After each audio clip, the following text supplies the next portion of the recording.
Hi, my name's Alex. Welcome to a new collaboration between STEM Learning and the Good Future Foundation. We brought together a group of primary school teachers as a focus group to really explore what this technology, artificial intelligence, means in the primary school classroom. In a recent focus group involving teachers from the UK, the following themes emerged. Firstly, there was the theme of over-reliance on AI versus creativity.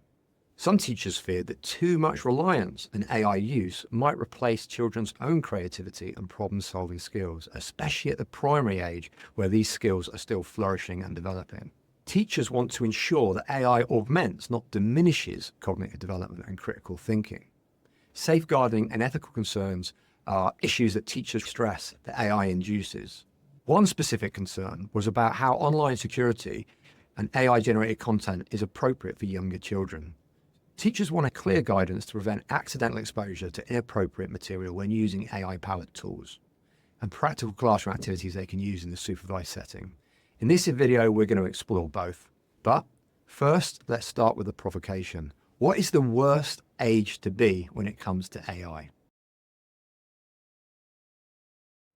We often hear of children described as digital natives, but as Laura Knight rightly points out, familiarity is not fluency. Simply using devices doesn't equip our students with critical literacy, resilience, or ethical understanding.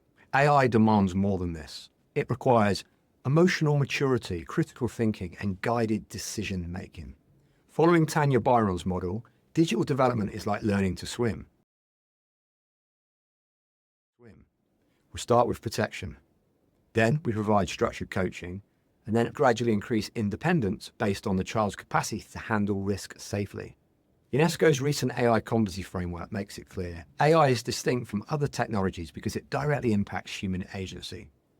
It raises unique ethical issues: fairness, transparency, bias, privacy, and accountability, many of which are invisible to young learners. AI's ability to mimic human decision-making makes it even more complex than a standard IT tool. It's really important that we don't shield children entirely from AI, but we don't leave them to navigate it unguided in unsupervised situations away from school.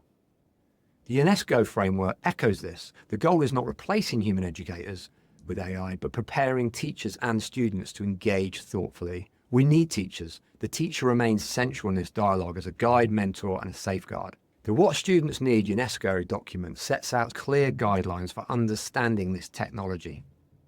Our primary focus group identified a similar goal. We arrive at the big, idea age-appropriate question. It's not about banning or blindly adopting tools, it's about structured exposure, guided reflection, ethical awareness, and developing resilience. Children need scaffolding to become wise, ethical AI citizens.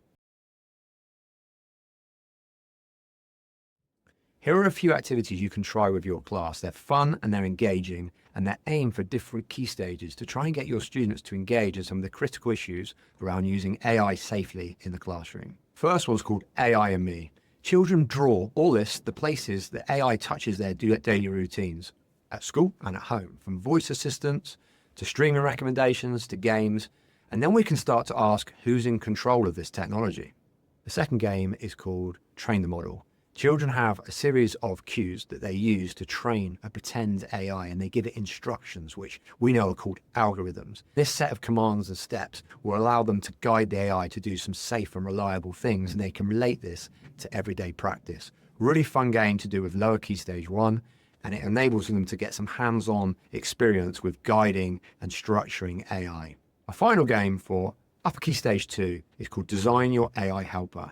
Imagine you have an AI that can come into your classroom. A lot of kids tend to think of AI as a robot, and it doesn't necessarily have to be a material construct or an object. It's good to demystify that. So this game allows them to design in a creative way through writing, words, or expression, an AI helper that might come into the classroom and help them learn one-to-one, potentially help them do their homework or demystify a task. So this is a really good, fun, creative task that you can do with students in the UK or any setting. If the ideas from today's video have spiked your interest, why not give them a go?